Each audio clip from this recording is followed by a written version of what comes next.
Andy Griffith rose to fame as the star of The Andy Griffith Show and continued his prestigious career on Matlock. He cultivated a charming persona that made fans view him as the kind of man they'd want to befriend. The real Andy didn't meet these expectations. In addition to being intensely private and often rude, he was a notorious womanizer. He was married 3 different times, proving that even the sheriff of Mayberry can struggle to find true love. Keep watching to learn the truth about Andy Griffith's broken marriages. The real Andy Griffith. Andy Griffith cultivated a wholesome image while playing Andy Taylor. Everyone saw him as an amicable man who everyone would love to spend time with. Andy once said he created the sheriff of Mayberry based on the best parts of himself. The character was so lovable because he left out all the unfavorable parts of his personality. Those who knew the actor would admit that the truth never could quite match his idealized image. Unlike his kind and laid-back character, he could be rude and arrogant to interviewers and fellow cast and crew. Although he did speak to the press more than once, he was also intensely private and didn't want the details of his personal affairs getting out into the public. This may be why fans don't know much about his romantic life. Andy developed a reputation as a womanizer, but that didn't mean he never felt shy or insecure. He admits that talking to new women was, quote, one of the most difficult things you can do. Personality issues and a bit of insecurity weren't enough to stop a massive star like Andy Griffith. He still managed to maintain an unmistakable and undeniable charm that helped him find romantic relationships. He was married 3 times, and each one became a unique anecdote in the tale of his life. The relationships were simultaneously passionate, mysterious, and loving. It took him several decades to find true love, but he grew from each broken marriage. Andy's first wife. Andy Griffith and Barbara Edwards met at the Carolina Playmakers Repertory Theater at the University of North Carolina, Chapel Hill. He went to college for music and happened to meet her there while they were both performing in a production of The Lost Colony. Andy's daughter Dixie revealed what attracted her father to his first wife in an interview. Not only was she beautiful, but he was entranced by her operatic soprano voice. Andy married Barbara the year he graduated, August 26, 1949. They settled in Greensboro, North Carolina, where he found work as a music teacher at a local high school. It was enough to pay the bills, but it wasn't how either of them wanted to spend the rest of their lives. The couple worked to save enough money to move to New York and chase their dreams of stardom, but they were unable to find success there. When the 26-year-old Andy started auditioning, he was reportedly told not to quit his day job. Andy and Barbara eventually moved back to North Carolina to try a simple, more affordable lifestyle. The change affected them both, but never led them to give up on their dreams. They performed together at community centers throughout the state as a husband and wife duo for several years. Andy developed the hit stand-up routine What It Was Football during one of these shows in 1953.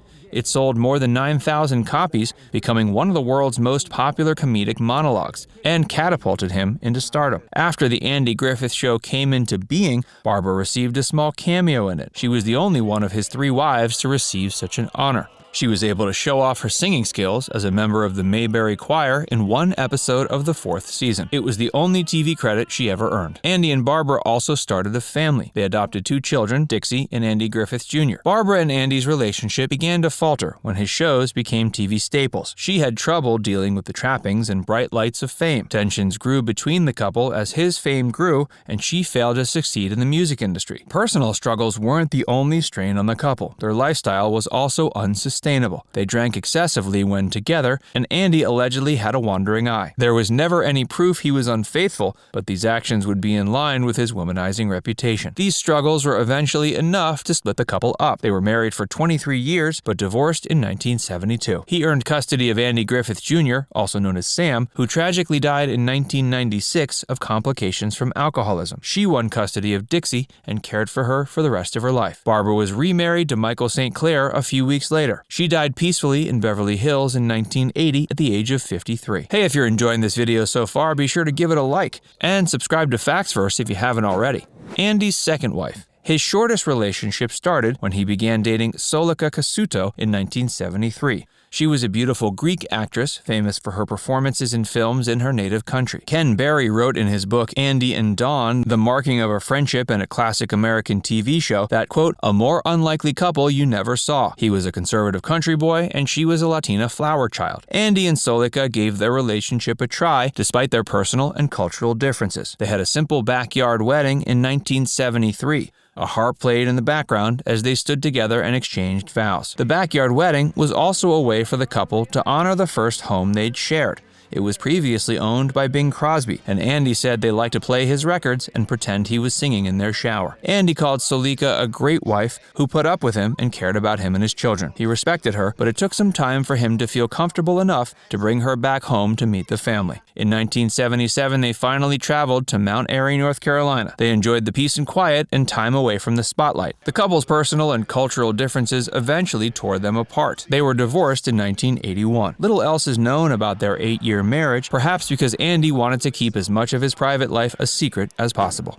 Andy's third wife. Andy Griffith and Cindy Knight met on the set of Murder in Coweta County. They began to develop a connection while working on the film together. Early in her life, she moved from Jacksonville, Florida to Hollywood to pursue acting. She received one other role in the TV series Matt Houston, but Cindy found something more important than success: true love. The couple was married April 2, 1983. He was 56 and she was only 27, but the age gap never seemed to bother them. They were married for 29 years. During their first year of marriage, Andy was diagnosed with a neurological disorder known as Guillain-Barré syndrome. The condition left him unable to walk for 7 months. He had to endure 6 months of private rehab before returning to acting in the hit show Matlock. Cindy stayed with him then and through every other medical issue he struggled with. Andy's health problems became unbearable one painful night. He'd been ill for hours and was trying to push through the pain. When he attempted to get into his wheelchair and go outside, he had a heart attack and collapsed. Cindy rushed to his side and called 911. She noted he was drooling from the side of his mouth and had no pulse.